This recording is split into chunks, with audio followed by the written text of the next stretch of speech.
The more that you can just be open and honest with your staff, the more transparent you can be, and to really, take the time to just connect with your employees again as people, right? So we've got a lot of days to focus on business, but just take that half an hour whenever you can to connect with your people, because at the end of the day, without our people, we actually don't have businesses. It's critical, critical, critical.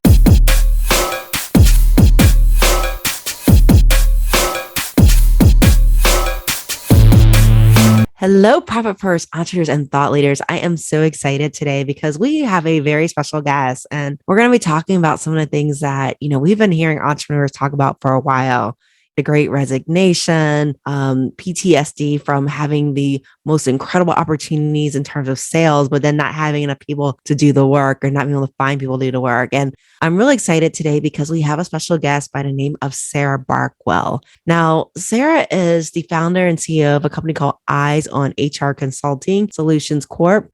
And she works with companies all across the world, US, Canada, even though she is Canadian based. And her firm, what they do is they specialize with really working with clients that really want to optimize their employee experience. And we're going to talk about today how to optimize that experience so that your employees really enjoy being where they're at, that you retain your talent. And I'm so excited today to have Sarah Barkwell join us. Sarah, welcome to our platform. How are you doing today?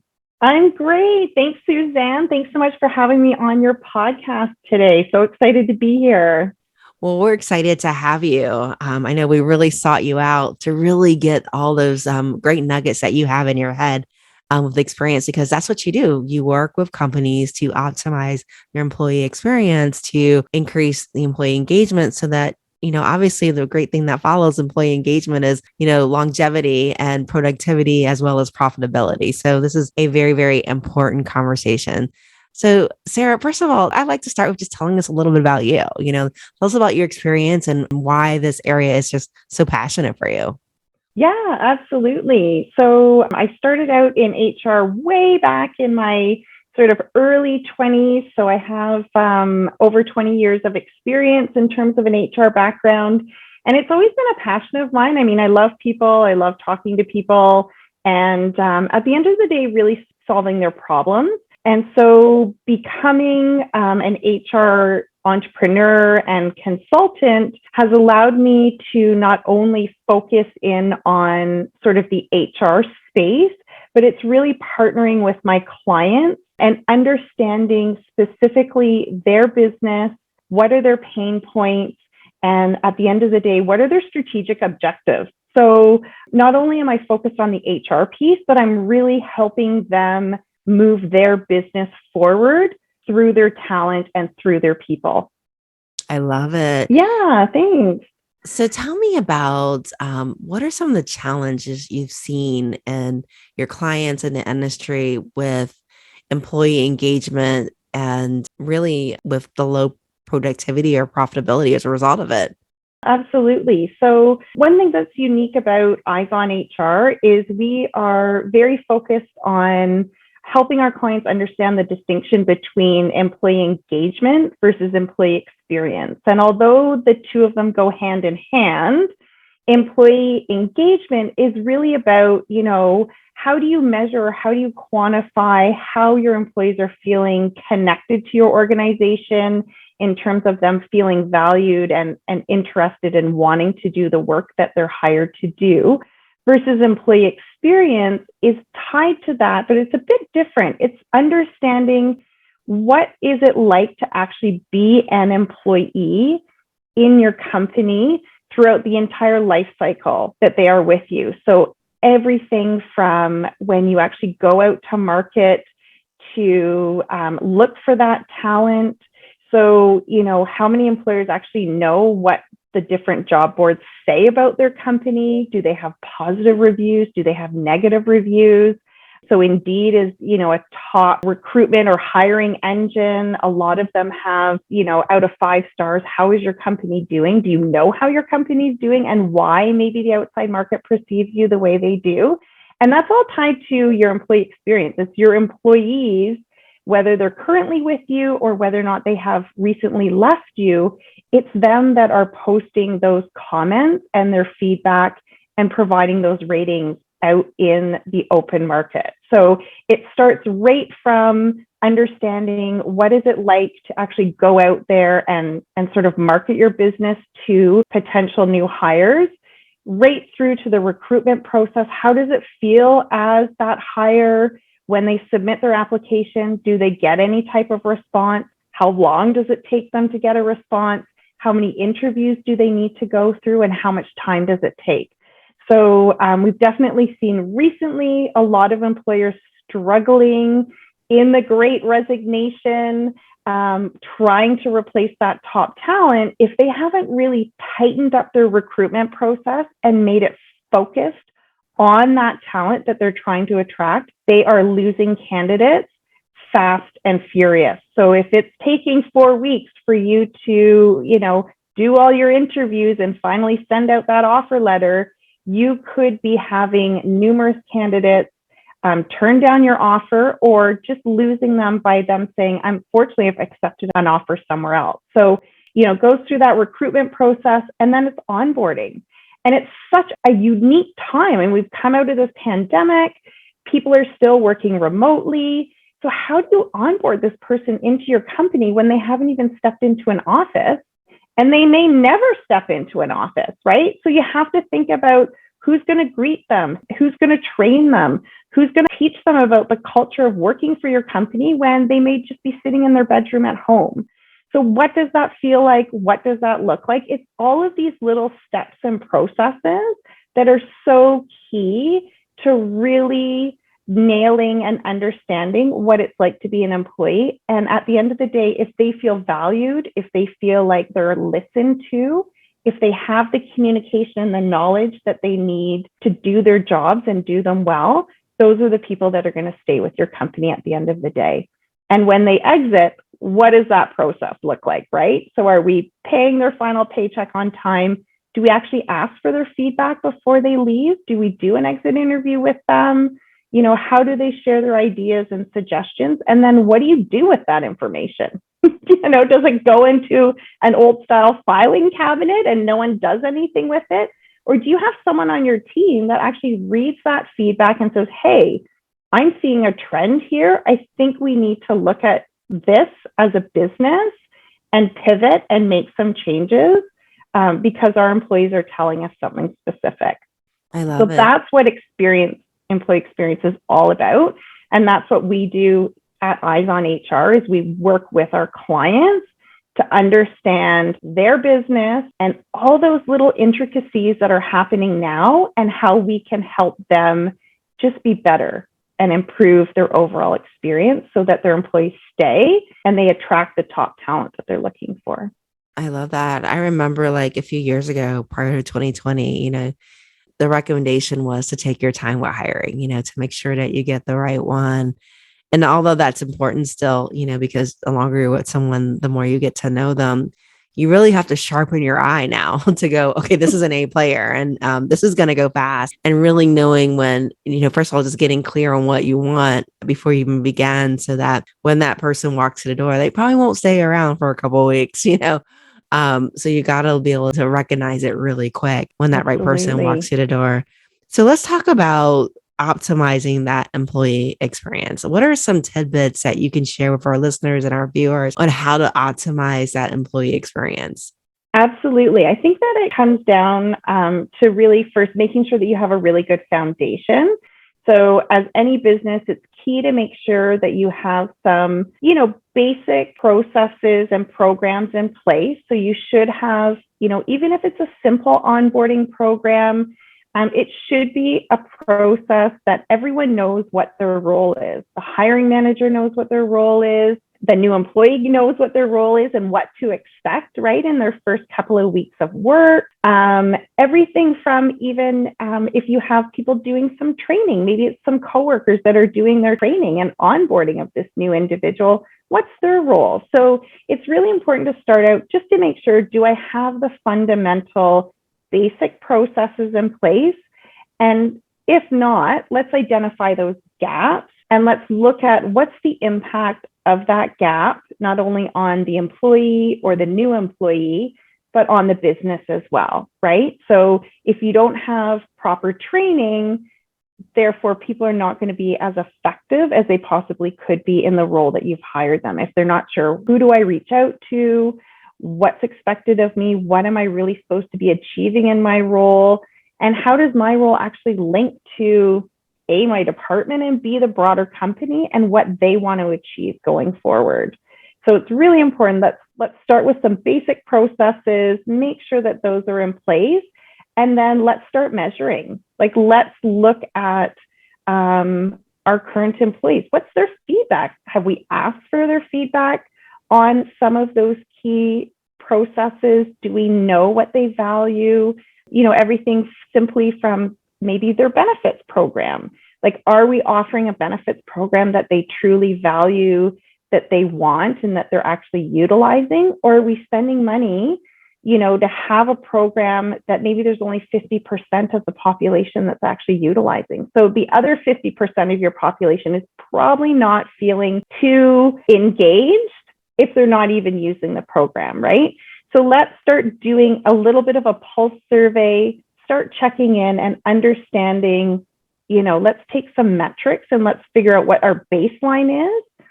And then from there, we can pick sort of our top 3 things that we know if we can make these 3 things better based on what our employees have shared with us, we're going to move the needle forward. Our employees are going to be happier.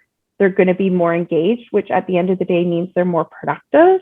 And if they're more productive, the business is going to be more profitable overall. Got it. Are there some common things that really just optimize that employee experience? Like I'll give an example. One of the things that we do is, we send cookies to our new hires, that we try to do it the week before they start. Sometimes they're their first day, just to show that we're excited that they're on our team, fresh bakery cookies. I love that. Are there some common trends that you're seeing that just kind of really just puts that, that icing on the cake for our employee experience?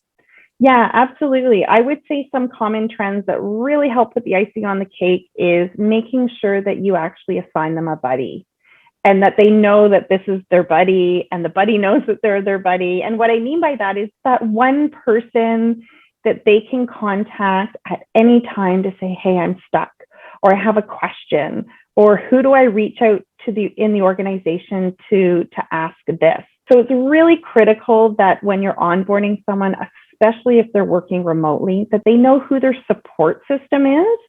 So that is key and critical, is that you set up that support system for the first, couple of weeks or months in the organization for that new hire. And then making sure that you have included them in any team, kind of opportunities, whether that's a monthly team meeting, could be, hopefully now that the pandemic is a little bit more under control, let's organize a little team lunch out, or, let's meet them for coffee, if we can. It's just those little thoughtful things. If leaders and managers continue to put their new hires and kind of think about what's life like, what would life be like if I was a brand new hire? What would I want?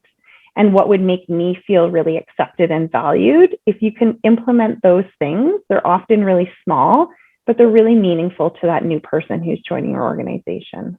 And that's a great suggestion, and I think back over my career where I've had someone that I knew that I could ask questions, usually somebody just like that one little step ahead that's assigned to you to ask questions, because, you're right. As a new hire, you want to get productive. You want to prove that you can do it.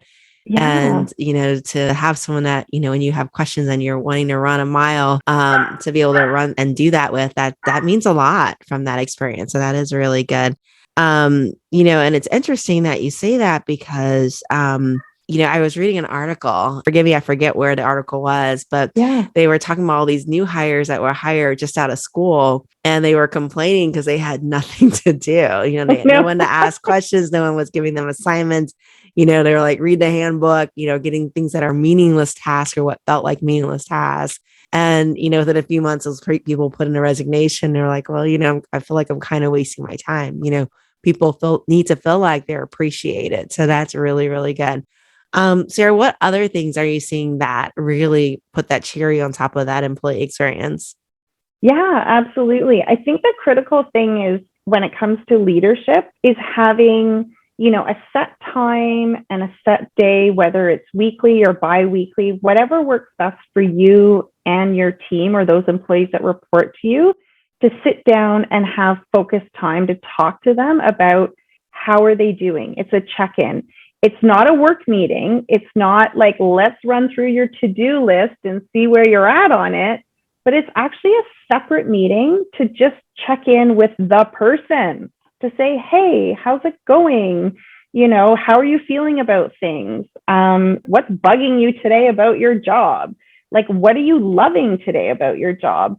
I think it's so critical if a leader can carve out a bit of time with each of their direct report on a consistent basis and focus on that individual and make it about them. Because at the end of the day, that's really important. People want to know that their ideas are important to their leaders, that their suggestions and that their feedback is really important. And at the end of the day, it actually is critical because your employees are in kind of the trenches day to day. They are the people that know best what's going on and what's working really well, and maybe what are some of the things that we need to pivot and do better. So that is crucial, and leaders that can do that have very high retention rates for their employees. Absolutely. I love it. And I'm curious, what's a good cadence for that, for meeting with your employees? Because I know a lot of our entrepreneurs, they do feel stretched then, just from having conversations with them. What is a good cadence for meeting with your employee to make them feel like they're being heard? Yeah, feel the love, right? So I recommend once a quarter, definitely once a quarter, to have that, whether it's half an hour or 1 hour carved out for that person to just talk about them.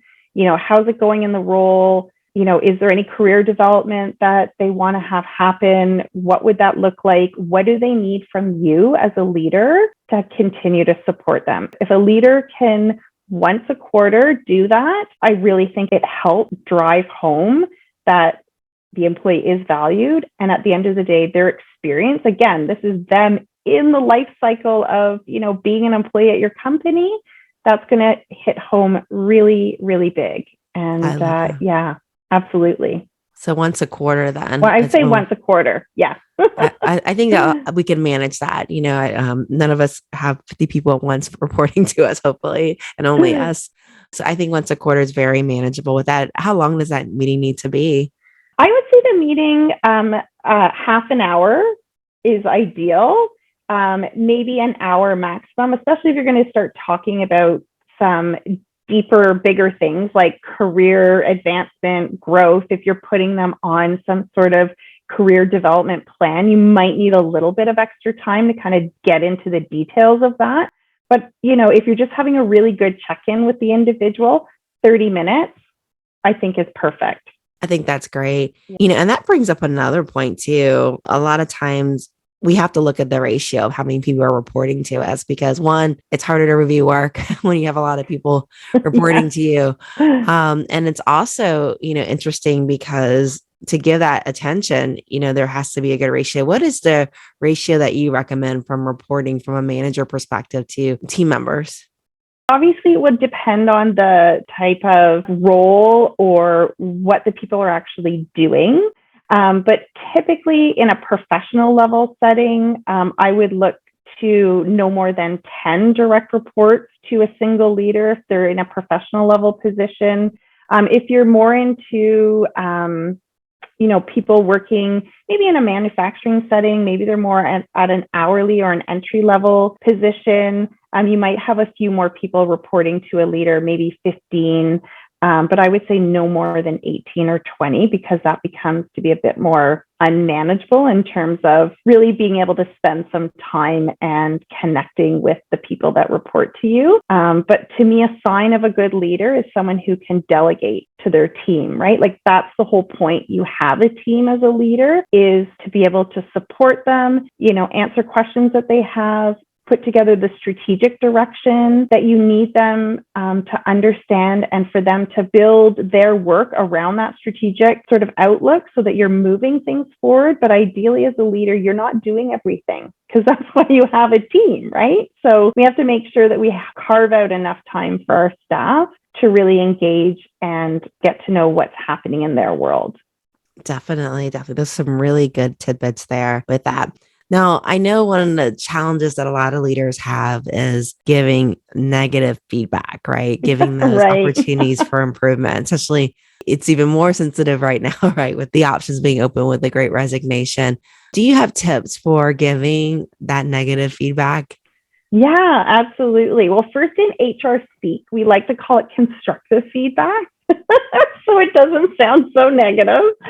But to me, as a leader, for you to give constructive feedback, it's critical. Like, people want to actually know, how am I performing? And at the end of the day, if as a leader you are empathetic, that you're actually delivering the message to benefit that individual, right? So it's not always what, like, the message that we're sending, it's how am I delivering it? So if you're delivering it with kindness, with empathy, and really with the desire to help that person improve, that is the best way to give constructive feedback. And as a leader, your role is to give the feedback, but then also to support the person to help them improve. So, you need to expect as a leader, you can't just kind of say, okay, I need you to do X and Y, without the employee maybe saying, happy to do that, but can you do A and B to support me in actually successfully executing X and Y? So it has to be a symbiotic relationship. And again, if you're empathetic and your desire is ultimately to help that employee improve, I think that will come across in the delivery, and that helps the employee really understand that, hey, my manager isn't out there to get me. They're actually just trying to help me do better. Definitely Yeah. very, very good for that. Now, I know that a lot of our entrepreneurs are kind of struggling with this PTSD of what we just went through. Especially, I would normally just say the trades, but it's really been everybody. And, the issue that they've had during COVID was, the opportunities were great. It seems like the amount of dollars in the market was up. And so people were willing to spend and invest, but they couldn't find people to do the work. And it's interesting because now we've got kind of the opposite problem starting to happen, right? We're starting to get those rumblings of the Great Recession or recession that's happening now. And now they're like, okay, the market's starting to open up. I'm starting to see more people, but we're starting to see potentially a dip in revenue. Yeah. So as a employer that's looking to build team and keep a team of A players, what advice would you give in this situation? Yeah, absolutely. It definitely has been a bit of a roller coaster ride for sure. Really the last 6 to 12 months. And so we've had sort of the Great Resignation. Before that, like you mentioned, during COVID, some industries and businesses had huge opportunities and couldn't find the staff. And now we're starting to dip into a recession. And so that's a little bit more challenging when, as a business owner, you might be worrying about your profitability. Is it starting to dip, or do you have concerns about it dipping? And so my recommendation is to leaders and to business owners is you have to think about your employees as an investment, right? And so if you talk to your actual financial investment advisor, typically they would say the people that invest for the long term tend to have the best returns on their investments. And so to me, my recommendation is that's how you have to think about your people, is that you're investing in the long term. So get the talent that you need, plan for maybe a little bit less profitability, maybe during the recession. But when that recession lifts, which we know it will, we don't know when it will, but we know that it actually will, then you are going to absolutely have the talent that you needed. They're going to be trained. They're already going to be hitting the ground running, and you're going to be able to recoup potentially any of those profits that slightly dipped off during the recession, because you're going to be hitting the ground running when things bounce back again. So invest in your people. It costs so much money. I think some organizations don't actually run the financial numbers of how much it costs to hire someone, and to train them. And so it's not only the hard cost. So do I need to pay an agency and anywhere from 20 to 25% of that person's starting salary to just hopefully get them in the door? But how much time and productivity do I lose from the other people in the organization to do all the interviews, maybe do some testing, to then onboard them, then to train them, right? And so to have someone, when they're in, let's say, a mid-level, professional level position, it takes on average at least 9 to 12 months for them to be fully operational, for them to totally understand your culture, know exactly the dynamics of it, who do they reach out to when, the corporate politics and how to navigate them, as well as all the systems, right? And how to use those systems to their full capabilities.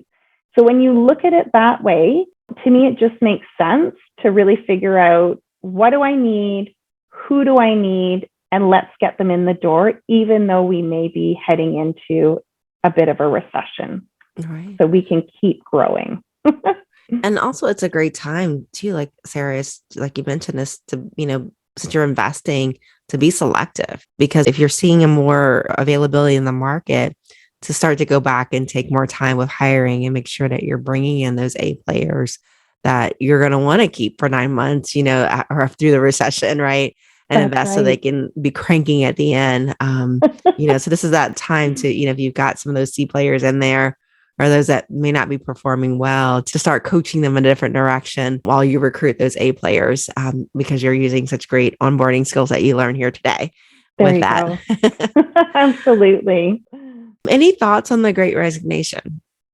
Yeah, I mean, the Great Resignation, I think maybe it's slowing down a little bit, but the people that have exited, I don't honestly see coming back to the same volume that we had in the workforce. So we had a very large portion of individuals that were, within retirement age that decided, hey, you know what, I actually can retire early, and have decided to do that, right? Because the pandemic really helped people realize what was important, and it's the people and the relationships in our lives, and it's not necessarily all the monetary or, the things that we have around our homes. So, we've had a huge exodus of people that have decided that they can't afford to retire. They've left the working world, as well as, we've had a lot of parents, whether it's women or men, that have decided to also leave the workforce because they were caring for their children during the pandemic, whether it was schooling at home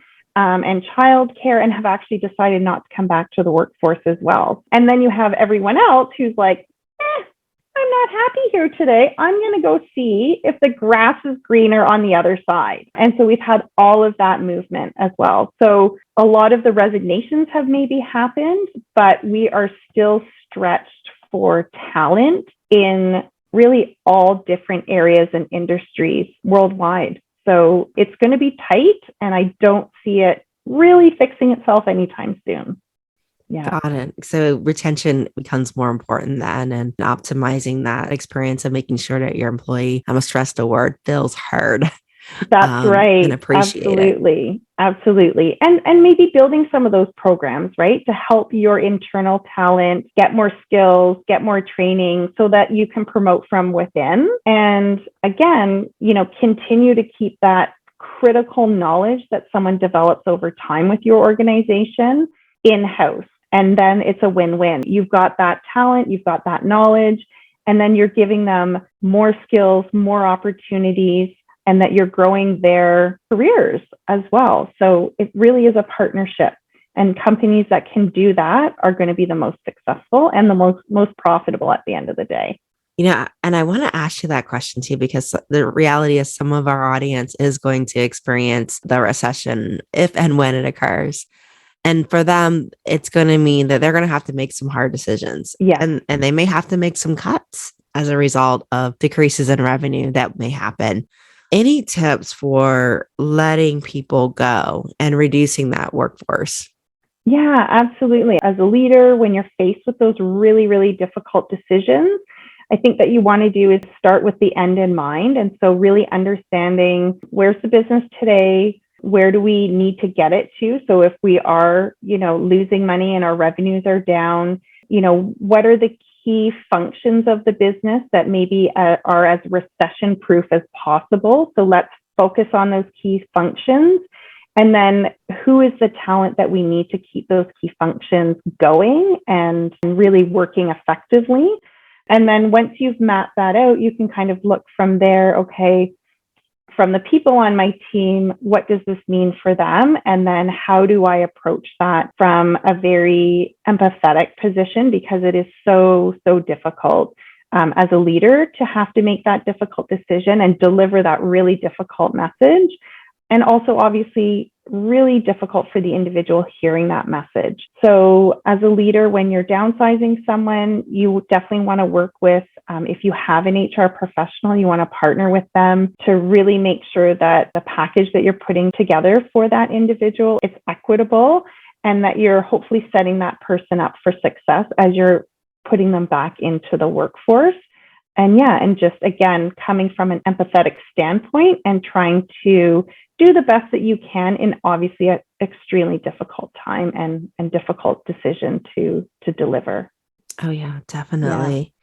I always say, it's interesting. It's when you do a force reduction, because not only are people that are obviously let go affected, but internally it's affected too. I mean, people start to feel like a lack of job security, right? And you may lose, I hate to say this, loyalty points when they see someone that started with them, their best friend go, right? That's been with them. Yeah. Any way to mitigate that so you don't lose your A players? Any way to put that to them that they stay encouraged? Yeah, absolutely. I think honestly, transparency is key and open communication. So the worst thing that you can do as a leader is have your employees feeling like they don't know what's going on and that they don't know when, the proverbial other shoe is going to drop. And they're wondering, am I the other shoe? So as a leader, I think the best thing you can do is be respectful and transparent as possible to say, this is the difficult decision we've made today. This is why. This is what we're expecting we're going to be able to do to continue to be successful so that we don't have to hopefully make any of these other difficult decisions going forward. And, me as your leader, this is what I'm going to do to help support you guys as the people remaining in the business. And whenever possible, have that open door. So, let your team know I'm here for you. Reach out anytime if you have any questions, concerns. The more dialogue and open communication you can have with your employees, the better, and the more comfortable they're going to feel. I love that. So just transparency, what's happened, why it happened, and show that you're supporting because unfortunately layoffs do affect everybody. The ones that are staying as much as the ones that are going, from a mental standpoint. It's never easy from that standpoint. And you don't want to lose your A players in the mix of losing the B's and C's, right? You want to keep your team. One of the questions we like to ask Sarah as we close out is if you could leave any piece of advice, it could be personal or business, what would that advice be? I think my piece of advice would be to any leader that might be listening to our session today is the more that you can just be open and honest with your staff, the more transparent you can be, and to really, take the time to just connect with your employees again as people, right? So we've got a lot of days to focus on business, but just take that half an hour whenever you can to connect with your people, because at the end of the day, without our people, we actually don't have businesses. So it's critical. Business is people. As much as we try to automate it, computerize it, get those robots out there, business is people.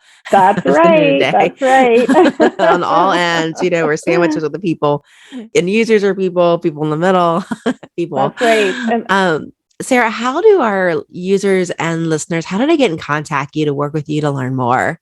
So people can feel free to visit my website, which is www.eyesonhr.com, or you can send me an email to info@eyesonhr.com, or check me out on LinkedIn, Sarah Barkwell. I'm there. Sarah, thank you so much for sharing your knowledge. This was very, very timely, very, very good. and just really great knowledge that'll help us navigate for the next few months, right? Because, we're all in this together, right? There's change coming, their wind is changing, and we just have to figure out how to adjust to that win. Absolutely. My pleasure. Thanks so much, Susanne, for having me on today. Thank you, Sarah.